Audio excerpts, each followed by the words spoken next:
6 წელზე მეტწლიანი ავტომანქანების შემოყვანა აიკრძალება აპრილიდანო ეგრეთ წოდებული მთავრობის ხდომაზე დაგვიანოსა პრემიერად წოდებულმა კაცმა. ესე გადაწყვიტეს, რომ გავუმდიდრდით, მსყიდველუნარიანობა გაგვეზარდა და ჩვენ ვერ ხვდებით ჩვენ თორე რატო უნდა დავდიოდეთ აბა 6 წელზე ნაკლები მანქანებით. აი დაახლოებით როგორ იქცევიან იცით? სიღარიბესთან ბრძოლა რო დაიწყონ და ღარიბები რო გააძევონ ქალაქიდან.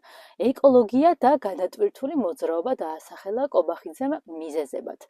ანუ ეკოლოგიას რაც შეეხება, უკაცრავად ტექ ინსპექტირება რისთვის არსებობს, ანუ რისთვის ვიხდით თანხას ამაში, გვძარცვავთ უბრალოდ და სხვა მიზეზი არა აქვს, სხვა დანიშნულება არა აქვს. შემდეგ რომ ვაკეთებთ და ამაში თანხებს ვხარჯავთ, ეს არაფერი არის ეკოლოგიასთან კავშირში არ არის, ეს ყველაფერი ტყუილად ხდება. და მეორე გადატვირთულ მოძრაობას რაც შეეხება, ჯერ იყო 2013 წლამდე მანქანები აკრძალეს, საცობებთან შეიცვალა რამე, შემდეგ იყო მარჯვენა საჭიანები.